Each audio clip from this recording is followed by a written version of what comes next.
I watched this movie 2.5 times. 2.5 times. That means I'm watching it for the third time, but I'm not done. I don't even know who the producer is, wanted us to see, and they did deliver. It was well delivered, and I got it. I felt every bit, every inch of this movie when it got to series episode, I think from episode 4.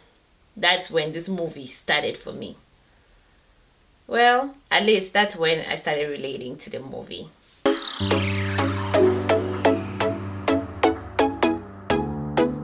My royal family, welcome to another sitting time with me. Today I have a movie, actually series review that I wanted to share with you all. I just want to share my thought about this movie from scratch. In the days lost in the rhythm, physical silence. Last week, somebody suggested this movie to me. She had said this movie reminded her of me. If you don't know, I am a breast cancer survivor, 7 years. I have been a caregiver to my son who was going through cancer, and I could really relate to this movie in so many ways. So I have watched this movie 2.5 times. I mean, 2.5 times. That means 2 complete times and a half. That was in the space of 3 days. I cried and I could not cry anymore. That's when I realized I have issues that have not been handled, that I have to go back and search. If you have watched this movie, you know what I'm talking about. I would say at least 90% of the people that have watched this movie that I know have said it was so emotional and they could not stop crying. My answer to most people is, that makes me know you're human. Know you're human. Or makes me know I'm human. Because this movie was so emotional for me. Yeah. So I'm going to take it slowly. I mean, this is going to be a long video. I'm going to tell you now. It's going to be a long video. Because I want to really break down what I understood from this movie. And other things that I saw in it that maybe you all did not see. Or you share with me what you saw, which I missed. I actually have notes that I took watching this movie. This is how serious it was, right? So this movie starts with Amy being the main actress in the kitchen with the fire on, turning on the fire on the stove. Then she opens a recipe book where we find a picture of her, and later on we realize that was her husband, late husband. And then from that point on, they took us now flashback to the beginning of the story. So episode 1, I'm gonna be looking into my notes because it has a lot of things that I picked up from this movie I want to share with you, right? So you'll see how Amy meets Lino when she went to Sicily in Italy to follow her dream. She wanted to do art, and the father wanted her to do law. So Amy decides to go to Sicily to follow her dreams. There, long story short, she meets Lino and falls in love with Lino. Amy then comes back to the United States, and 18 months later, in episode 2, we see Lino follows to the United States, and we see Lino trying to integrate with the system, trying to look for a job. By the way, Lino is a chef. So Lino tries to get a job here, and it is very hard integrating. And then we go on to season 3, where Amy and Lino decide to get married. Okay, this is where I got my first cry, the wedding. That was beautiful. On the other hand, Lino's parents don't agree with Lino getting married to Amy, being an American black girl, blah blah blah. Lino already had issues with his dad way before he met Amy, so I don't think it's even an Amy thing, although Amy thing was just adding on it. Lino had left home, did not want to be a farmer. The dad wanted him to be a farmer, but Lino had learned how to cook from his mom, and now he's a great chef, right? And then they decide to get married. They decide to go get married in Sicily, the place where they first met. Sicily is close to where Lino's parents are, but they refuse to come to Lino's wedding. The wedding was beautiful. I loved it. Like the choice of music, her dress was simply beautiful. The reception, I really enjoyed every piece of this movie though. So they get married.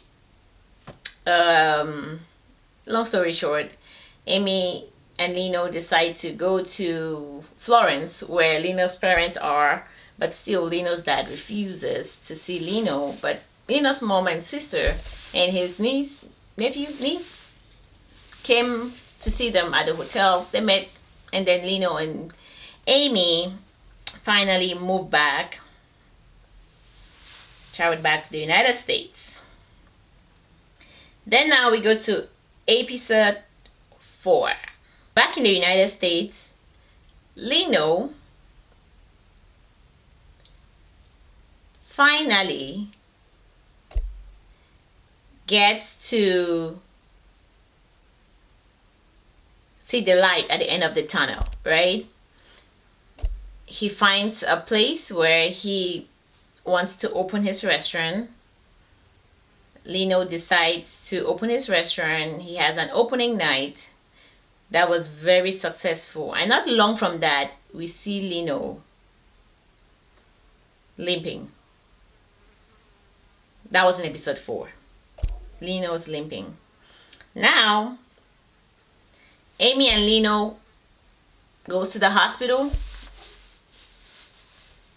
where Lino is diagnosed with cancer.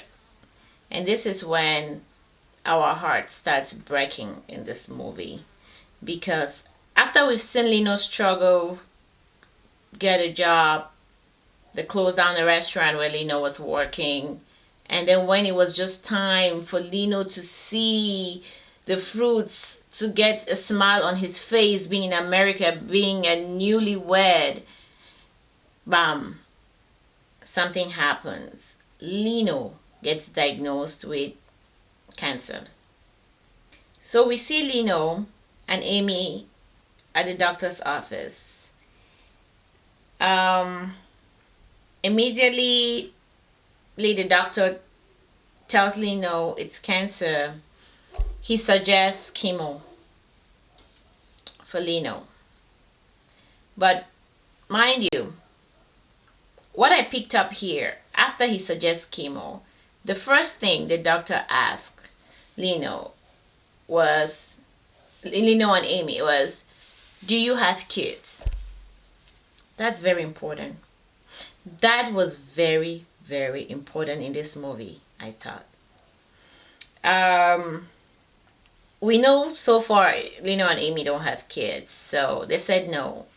And the doctor goes ahead to say, all right, in that case, we will need to bank Lino's sperms before he starts chemo. All right, this is very important. Very important. So I was like, okay, right? One thing that's so important in life for so many people is having kids.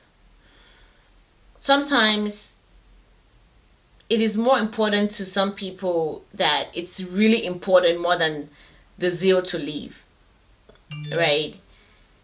So it's always important for doctors to ask this question and to also take measures. Lino banking his sperms before starting chemo gives him a higher chance to have kids after, because most of the time with most chemos, when you do take it, the chances of you having a child after is very slim. I remember when I was in the hospital with Corey and we had seen his doctor to consult for his chemo. The doctor had made it clear to me, if Corey takes this chemo and survives, he might never have kids in his lifetime. Mind you, Corey is 5. Actually, Corey was 4 when he started chemo. He was 4 years old. And with the chemo he was about to take, the doctors already told me he's not going to have kids for his whole life, no matter how old he gets. Well, we all know that miracles happen and things can happen. So I think that was a very important scene or statement that that doctor made to Lino during that visit. Coming to me, I also remember before starting chemo, I already had 2 kids. But it was made known to me that I would have to freeze my eggs before starting chemo if I intend to have more kids in the future. It's 2 ways. 2 ways, meaning man and then a man and a woman, right? I believe for women it is harder. You have to go through that process. You have to take hormones and all of that and to develop more eggs and then before they retrieve it. But for men, I guess it's easy. You just go in the morning, and that's why Lino had to start chemo that same week. But when I went to the hospital, I actually saw a fertility doctor, and he told me it was gonna be at least a month before I would start chemo. I was like, 1 month before you harvest the eggs, before I start chemo. At that time, I had 2 kids. I didn't see why I should risk my life for another month. I mean, cancer spreads fast. That was my thought. And it does spread fast. So my thing was, I want to stay alive. My zeal to stay alive is way more than a zeal to have another child. So I was like, please, I'm not going to take that option. But that is a good option that is being given to patients. Please, I advise anybody, if you're in a place where you can and you know you want kids, harvest them more. Harvest them and keep. In fact, people are even harvesting now without even having cancer. So harvest them and keep it. I did not. I don't regret it. And in this movie, I will tell you later, in another scene from a statement Lino made, why I really don't regret that I did not make that decision to harvest them. I just did not. Okay, so let's move on to what happened after that. Also, we see Lino in denial. He tells the doctor he just wants to go back to work. He wants to go back to his restaurant. And that is okay. That reminds me too, when they told me I had to start chemo. Wow. I was in the last semester of nursing school. That was my goal. That was what I was looking forward to, was being a nurse. Being a nurse. And I even told my dean, I said, even if I have to die, I want to die being a nurse. So I could see how important it was for Lino keeping up with his restaurant. And he told the doctor, I just want to go back to work. So all this chemo thing you're talking about, when can I just start going back to work? Me looking at it now from the other side, I'm like, Lino, This is your life. If you die, that restaurant is still gonna be closed. So how about you take your chemo, forget about it, and then we'll pick up from where we ended when this whole shenanigan is over. But anyway, it's normal. It's very normal for someone to be in denial, after getting their diagnosis. It's a hard sin. It is shocking. Nobody sits and think that they're gonna have cancer. I mean, look at Lino. He was fine, minding his business, going on with his life, and then bam, his knee's hurting. He goes to the hospital. Bam bam, cancer. Well, Lino refuses to call his parents. He actually, that's another good thing, right? He refuses to call his parents. He refuses to tell Amy's parents and entire family that he is sick. Okay, at this point, Lino is thinking only about him. Lino is not thinking about the fact that Amy is also going through a lot of pain after his diagnosis. Amy also needs support. We see Amy already drowning in so much pain. But to Lino, he's the only one in this pain. To him, Amy doesn't understand. And truly, Amy doesn't understand. But Amy's pain, I would think, is as much as Lino's pain is. Being from, when you look at it from a caretaker's point of view, I have taken care of Corey. I will never be able to know the pain Corey went through as a child, going through chemo and all of that and dying in so much pain. But I know the pain I felt as a mother or as a caregiver. It's painful, and I needed support. And Lino did not understand that Amy needs support. Amy now stays away from her family because she doesn't want them to know. Okay, so treatment day comes. This is so common, and I had mentioned it in my previous video, and that was even before I saw this movie. Some people, again, would like people to be there during treatment or going through their journey with them, and some would not want that. And none of them is wrong, none is right. It's all preference, right? So we see in episode 4 where Lino starts treatment, goes to the hospital with Amy. Get to the hospital before treatment, Lino decides to tell Amy to leave, and he was gonna stay by himself because they told him it was 4 hours for treatment. I understand why Lino said that. He's thinking, why would I keep Amy here for 4 hours? I would just stay by myself. But I imagine after sitting there for 4 hours, it took a toll on him. Everything comes rushing on him, right? Reality, We now see Amy coming home later that night, being frantic, frightened, because she went back after 4 hours and Lino had left. Okay, Lino finished chemo. Lino did not call Amy. He was mad. Mad at Amy for not being there. How? He told Amy to leave, but he's mad that he finished chemo and Amy was not there.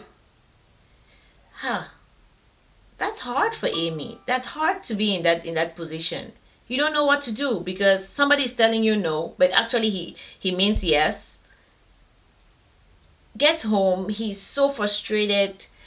He's in the kitchen. Amy's like, no, you don't have to be standing. And Lino is like, no, I was standing 2 weeks ago and you didn't say anything.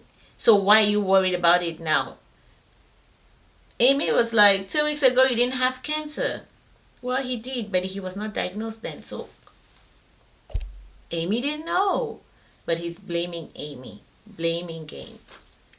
Those are our stages of grief. You know, grief is a very serene thing where not everybody grieves the same. But I'm telling you, being diagnosed with something as harsh as cancer, I don't care how strong you are, you will go through grief.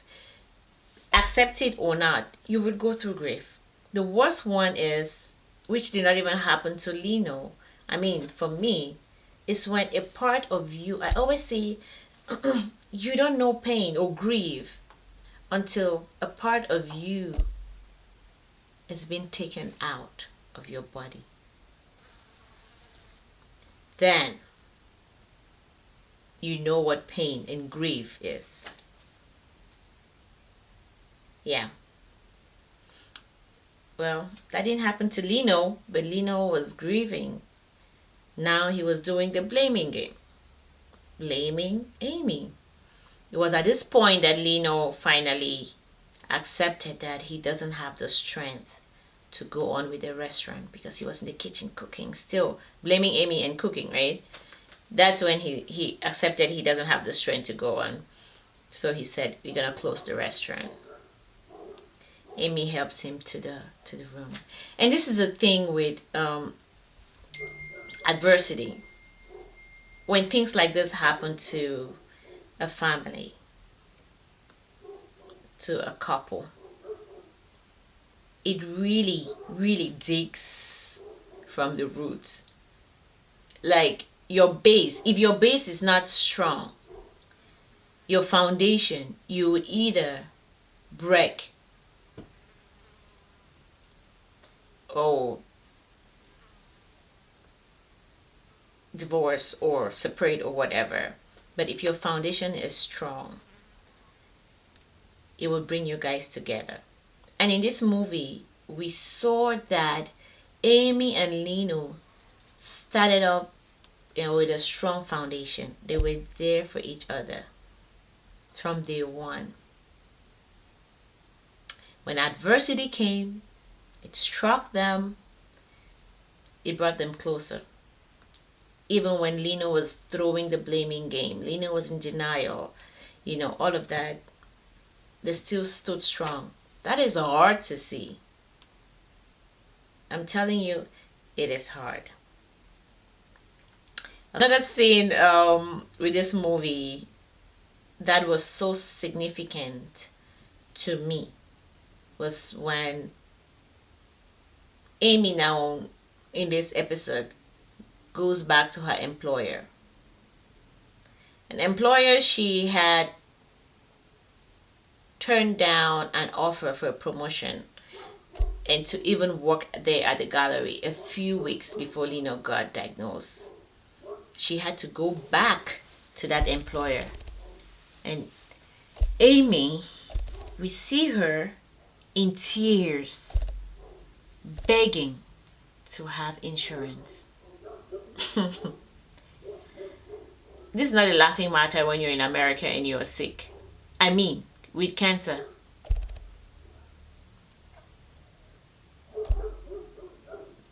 That is expensive. If you don't have insurance, I don't know. I don't know what's gonna happen to you. I think the producer in this instance was trying to reiterate to us how important it is to have health insurance. A good one. You never know what's gonna happen. I was fortunate then that I had insurance when I got diagnosed. I mean, a good one. And Corey too. For some reason, I think it was just God that we did have insurance at a time. Because at one time, Corey's hospital bill came to the house. $100 and something thousand. I mean, it was not all the hospital, like that was just part of it. Where would I have taken that kind of money? This is Amy. thinking, begging her employer. Insurance is very important. And unfortunately, after being diagnosed with cancer, it's always going to be important. I mean, for me, I need insurance every day I get up in the morning and I'm breathing. I need it. I do need it. So try to get your insurance. I know with our community, I mean, most of the Cameroonians, so Africans, we sometimes don't think it's important because we're not sick, right? Why am I paying extra money every month for insurance? I've seen so many people who don't have insurance and they're working. They just don't opt for it because they just don't think they can get sick. We all can get sick. You never know when it's gonna happen. Lino did not know he was gonna get diagnosed. I didn't know I was gonna get diagnosed. I didn't know Corey, a little baby, was gonna get diagnosed. If you have the opportunity to pay 200, 400, whatever dollars to get insurance, get it. Even if you're not sick, just have it. If you can afford it, even if you cannot, have some kind of insurance, health insurance. Lino starts chemo, and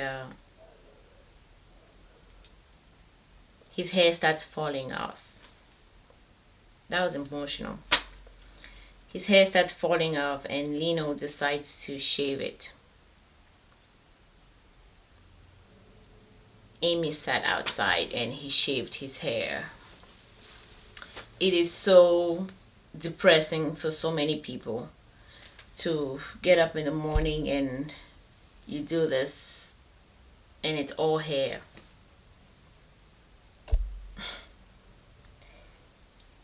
For me, I, just like Lino, decided to shave my hair.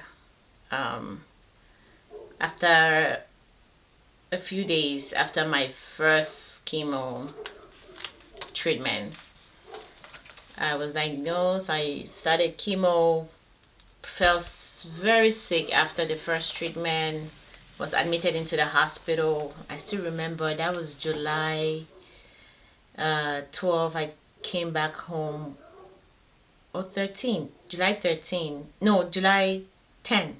That was exactly 1 month after I got diagnosed. Came back home from the hospital and then went to the barber shop and I shaved it. But before that, before I started chemo, when I knew I was gonna start and the doctors had already told me it's for sure your hair is going, I had already shaved one side of my hair, I think both sides, I can't remember, and I had a mohawk. So after going to the hospital and coming back, I was done with it. I didn't want to go through the process of seeing my hair for, so I just went to the barber shop and everything down. I remember that because it was Courtney's birthday. That was the first time I had pictures with my hair down. So Lino goes ahead and shaves his hair. I understand why he did that. I didn't want to go through seeing that, but I did experience it with Corey. Yeah, it's not a fun experience. It's not. I Even if you take me back again, I would shave it even before I ever dream of starting chemo. I would not even just do a mohawk. I would take it all down before even starting. I just don't want to go through all that. Some people might want to do it, see how the process is going, and you can still do it and enjoy it, But it was not fun for me watching Corey's hair. He turns around on the bed, and before you wake him up, the whole pillow is hair. I remember holding him one day, and I think I still have a picture of that, and his whole back hair was out, and that was not fun. Before I tear up, let me move to the next part of the movie. Okay, this scene. Oh, I was like, wow, this scene is one which was very relevant in this movie. Soon after Amy goes and begs her employer for insurance, Amy comes back home. Now they play us a scene where Amy tries to be intimate with her husband, Lino, and that could not happen. I understand what the producer was trying to do. It could not happen. Lino was like, ouch, he was in pain. And then Amy let him be. If you have a spouse going through treatment, it is hard. There are a lot of things that comes with that. A lot of things. I understand why it can bring a lot of strain into a relationship. This person is hurting everywhere. There's intimacy is not even something that most people are thinking about. Even way after chemo, like, it changes your whole perspective of life, and your whole body also changes. It's going through a lot of processes. Cells are dying, everything is going whack in your body. He has a port here that chemo goes through. I had that. Corey had that too, external, and that thing hurts.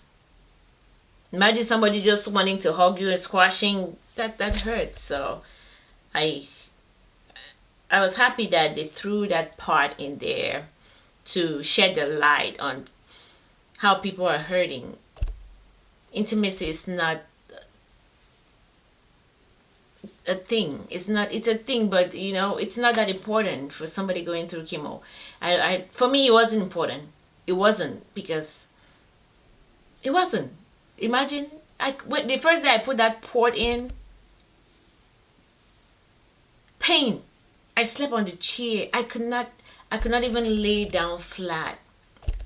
That thing hurt. And I called the hospital in the middle of the night. I was like, I can't. They said no. They only gave me Tylenol. Oof. Then you want to see somebody squashing me and hugging me? No, please don't come close. No.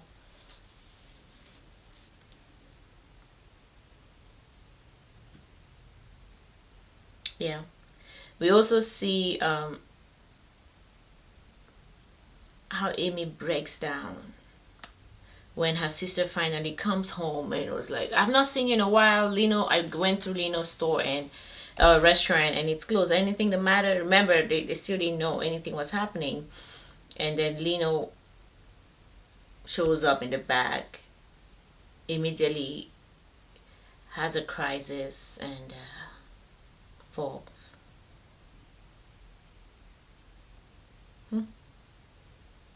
Amy breaks down. We see Amy in so much pain, in so much tears. Oh, that is when I see that is when it did really hit Amy, right? Amy now later in the hospital told Lino, it is time to tell your parents. Now I see fear in her. I'm watching this and I'm crying and I'm like, what if this guy dies? The family don't even want Amy. Who is she gonna start talking to at this point? So that episode ends and then we go over to episode 5. Opening of episode 5, Lino's parents come to America. That means Lino told them he was sick. They didn't show us that part, but they came to America in relation to Lino being sick, and they were welcomed from the airport by Amy and Amy's mom. And then when they finally got home, this was a very important scene, right? We see Lino in the bedroom with his friend helping him. Lino had support. I am so happy. His friend helping Lino dress up. So Lino says,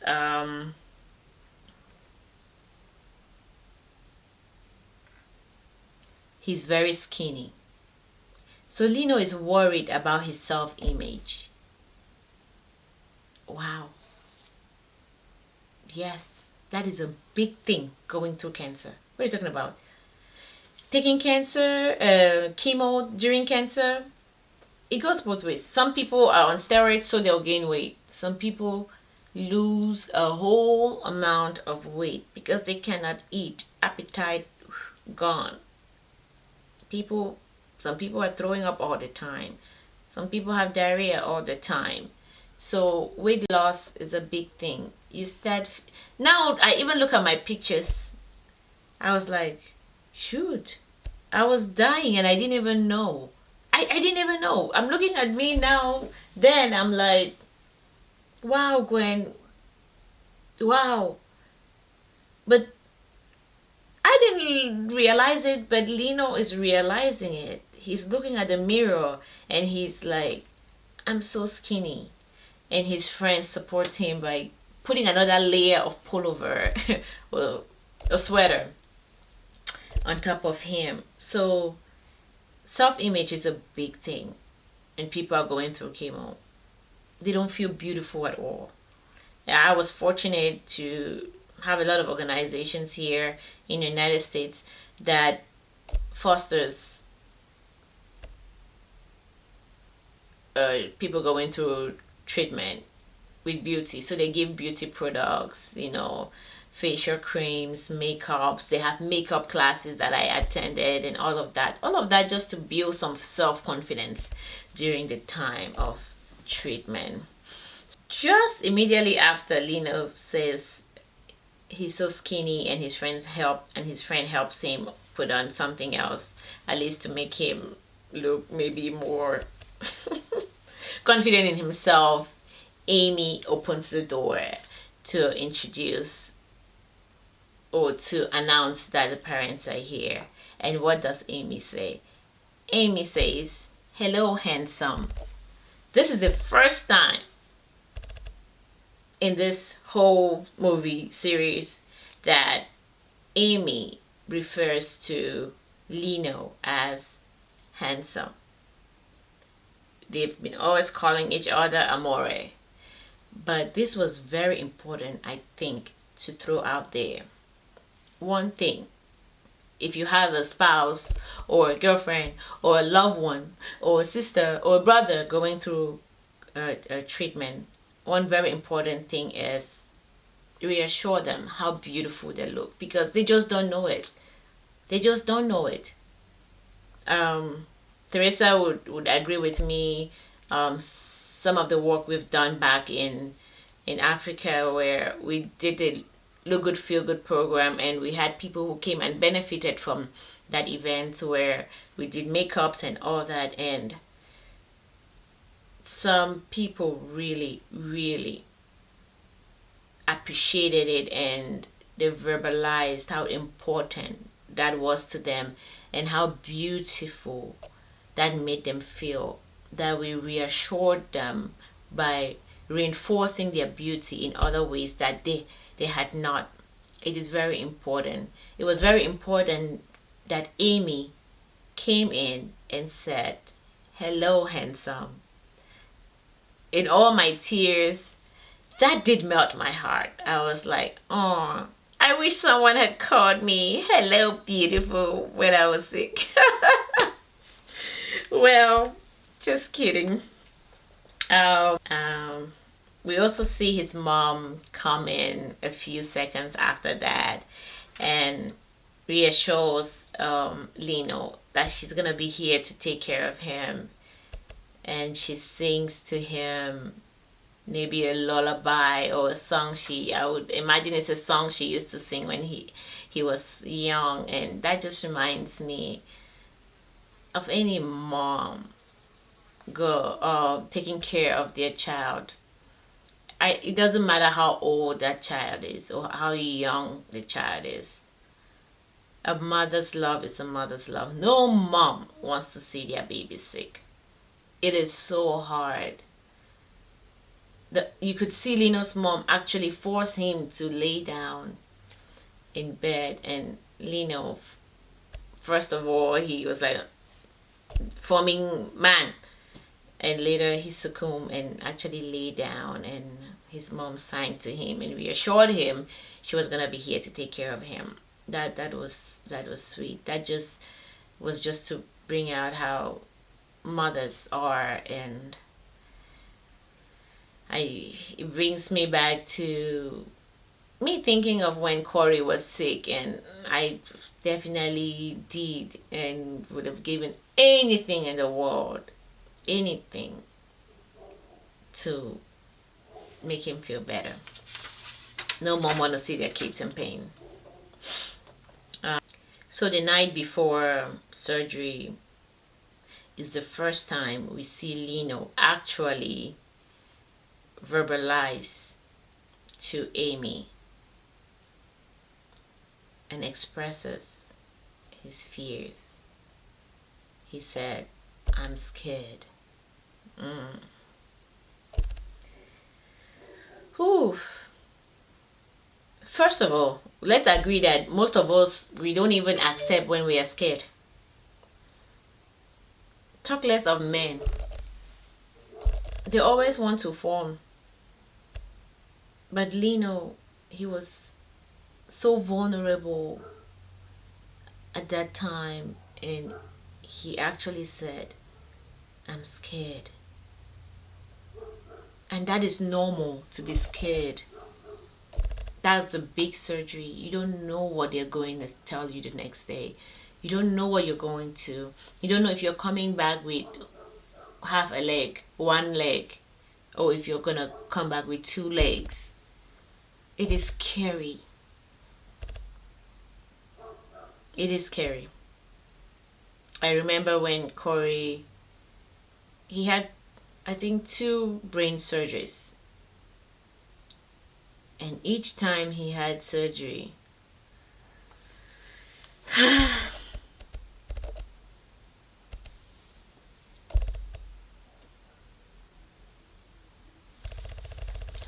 well,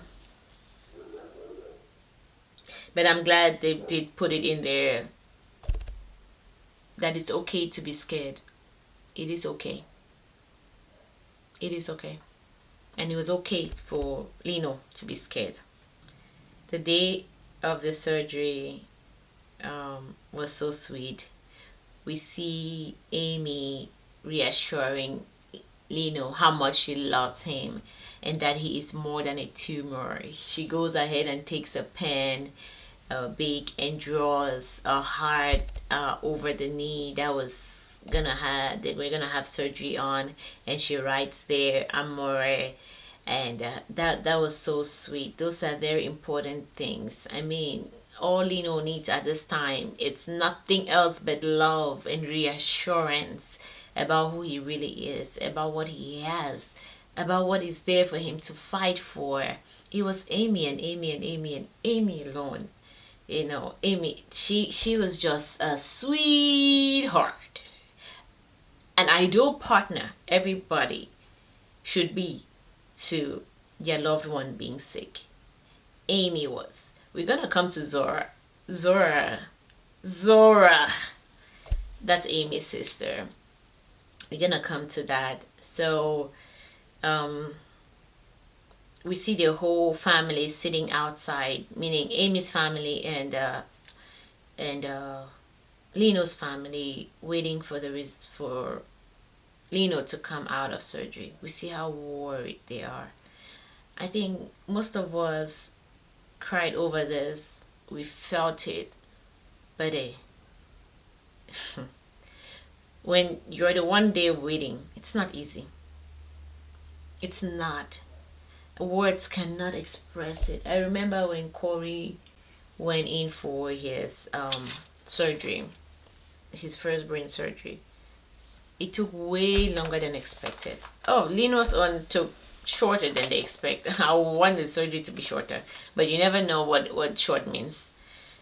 Longer. I was sitting at that hospital alone until 8 p.m. Everybody had left. Secretaries, everybody. Worst thing of all, when the doctors finally came out, they told me it was a grade 4 cancer. Stage 4, grade 4.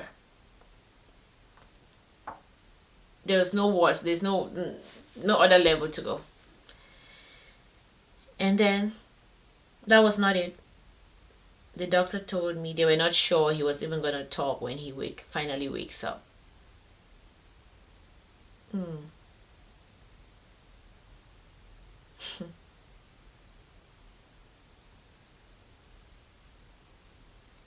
It is very worrisome. Taking care of a loved one, you don't want to wish that. I think it was even said in the movie. You don't want to wish it on anybody. Cancer. It is hard. Let's go back to where we stopped before I interrupted. After surgery, we find out the tumor was completely taken out. Corey's tumor was not. I keep talking about Corey's tumor as if I did not have tumor. For me, I had complete